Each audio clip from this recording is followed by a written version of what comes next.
Oi, gente, tudo bem? Eu preparei então alguns cortes das aulas que eu fiz lá no Centro de Mídias, pensando nas habilidades que serão trabalhadas em sala de aula. Então eu espero que seja útil para você, estudante. Se você for meu aluno na escola, quiser responder aí nos comentários, fique à vontade, né? Você que é professor pode fazer também suas críticas aí, que eu lerei na medida do possível. E todos aqueles que quiserem se beneficiar, é uma humilde contribuição aí, eu espero realmente que seja útil para alguém. Bom, eu deixei as questões que foram feitas no Centro de Mídias, e aí também quem tiver o interesse de responder no comentário, né, para o vídeo, comenta e depois volta a assistir o vídeo. Eu fiz cortes para tentar deixar a aula o menos maçante possível, tá bom? Muito obrigado a todos, um abraço. Quero saber o seguinte, eu vou mostrar algumas figuras para vocês agora, eu vou passar que estão representando várias coisas. E aí eu vou fazer uma perguntinha para você, tá bom? Então pode colocar o slide aí, por favor. Então, ó, olha só. Então esse aí representa o Sol, ó. Esse aqui está representando o nosso planetinha, tá bom? Ó, isso aqui está representando várias coisas, tá vendo? Tem água, tem montanha, tem nuvens, tem animais aquáticos, né? Esse aí sabe quem é? É o tal do coronavírus. É isso aí, uma imagem por microscopia eletrônica e ela foi colorida aí artificialmente, porque o microscópio eletrônico normalmente não mostra figura colorida, tá? E aí eu quero saber o seguinte, o que todas essas coisas têm em comum? Você sabe me dizer? Eu vou dar 2 minutos. Muito bem. Então, pessoal, vocês dão uma paradinha aí no vídeo, tá bom? E aí responde a questão e depois vocês continuam. Perfeito, né? Então tem matéria, ocupa lugar no espaço e são formadas por átomo, tá? Coloquei aí uma respostinha padrão, mas muito bem. Bom, aí eu sou obrigado a fazer outra pergunta e eu vou deixar aí 2 minutinhos para você responder para mim, tá bom? O que é átomo? Muito bem. Então, pessoal, vocês dão uma paradinha aí no vídeo, tá bom? E aí responde a questão e depois vocês continuam. Pouquinho, né, desse histórico tal do átomo, mas é bem básico. Hoje a gente não vai se aprofundar nessa questão da estrutura do átomo e tal, tá? É só para a gente entender aí a proposta da aula. Pois bem, então, ó, desde lá desse cara aí, ó, esse cara aí viveu 500 anos antes de Cristo praticamente, o Leucipo de Mileto. Olha aí o jeitão dele. E depois também ele teve um discípulo, que é esse cara aí, o Demócrito. Tá? Então eles foram ali os primeiros a falar sobre átomo, né? Então vem dessa ideia aí que o professor colocou muito bem aqui, que eles falavam o seguinte, olha, se eu pegar um papel e picar, chegar uma hora que eu não consigo picar mais. Essa menor parte que eu não consigo mais dividir é o átomo, é átomo, A de não, né, e tomo divisível, tá? Então não divisível, indivisível. E é o que significa mesmo a palavra, tá bom? Hoje a gente sabe que existem as partículas subatômicas, né? Alguns aqui até citaram, tá? Então só para a gente entender, tá aí, ó, basicamente, é lógico que esse é um modelo, mas existem outros, inclusive já mais modernos, né, professor? É isso aí. Mas esse aí, ele está mostrando aí um átomo de hélio, tá? Que é aquele gás que você encontra nas estrelas, né? Normalmente no Sol, hélio quer dizer Sol em grego também, né? Já que a gente está gastando grego hoje, né? Aí o que acontece? Você vai ter ali, ó, um núcleo que vai ter uma carga positiva, que está em vermelhinho, e uma carga neutra, né, que são os prótons e os nêutrons. E girando em torno, você vai ter a carga negativa ali, que são os elétrons. Tá? Então essa aí, vamos dizer assim, é o esquema simplificado do átomo. Tá bom? Então esse aí é o átomo. Beleza. O que é legal você saber? Quando você tem um átomo sozinho, beleza, ele é um átomo, está lá fazendo a função dele. Por exemplo, eu respiro oxigênio, mas eu não respiro o oxigênio na forma de átomo, eu respiro ele na forma de molécula. Por que molécula? Porque ele vai ter 2 átomos unidos. Então, se eu tenho mais de um átomo junto um com o outro, eu chamo de molécula. Eu posso ter moléculas enormes.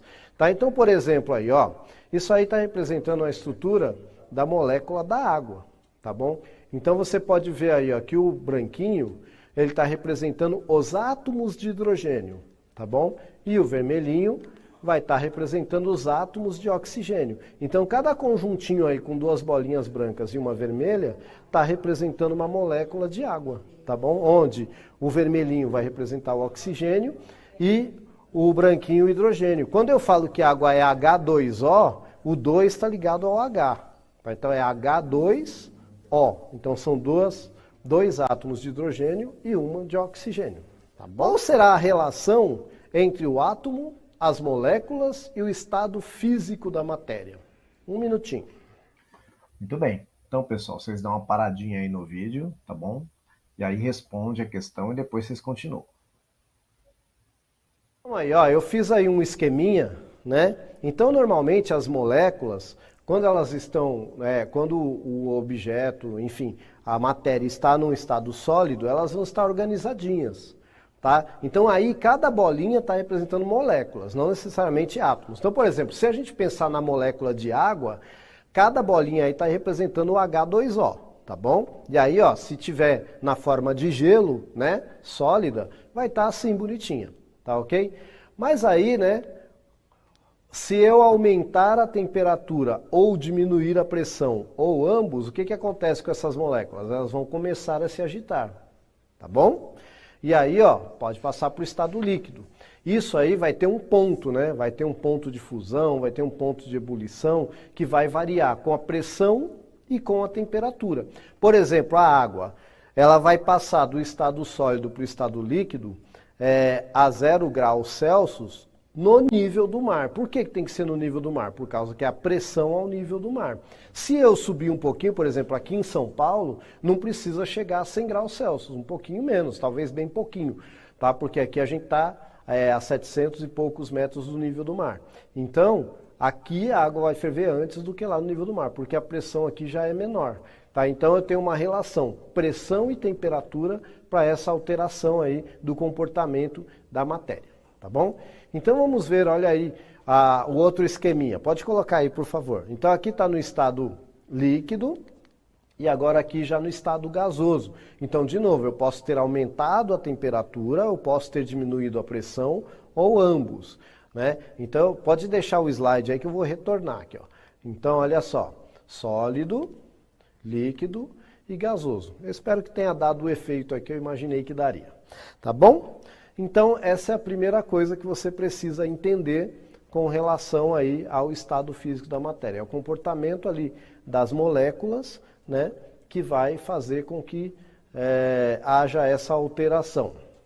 Muito bem. E aí agora, né, eu acabei de falar, mas vamos lá.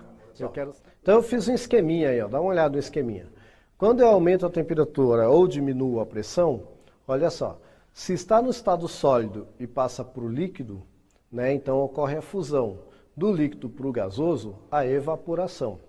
Em alguns casos, pode ir do sólido direto para o gasoso. E aí a gente vai ter a sublimação, tá bom? De novo, a gente vai ter a questão ligada à temperatura e à pressão. E a pressão, como o professor falou, pode ser também a alteração do volume, né? Eu vou estar aumentando ou diminuindo a pressão, tá bom? Muito bem. E o oposto também, tá, gente? Porque eu posso também diminuir a temperatura ou aumentar a pressão. Aí, de novo, só que aí inverte, ó. Do sólido passa para o líquido, né? Do líquido passa para o sólido, tá bom? E aí eu tenho a solidificação, tá bom? Do gasoso, eu posso passar direto para o sólido, eu vou ter a ressublimação, tá? E do gasoso, quando eu passo para o líquido, eu tenho a condensação. Né? Depois eu vou ter até uma aulinha que eu vou mostrar isso mais na prática, tá bom? Muito bem. Então o que a gente viu nesta aula aqui? Que os estados físicos da matéria estão relacionados com o arranjo das moléculas dessa matéria e serão alterados pela temperatura e pela pressão. É importante lembrar que a molécula não sofre alteração em sua composição, tá bom?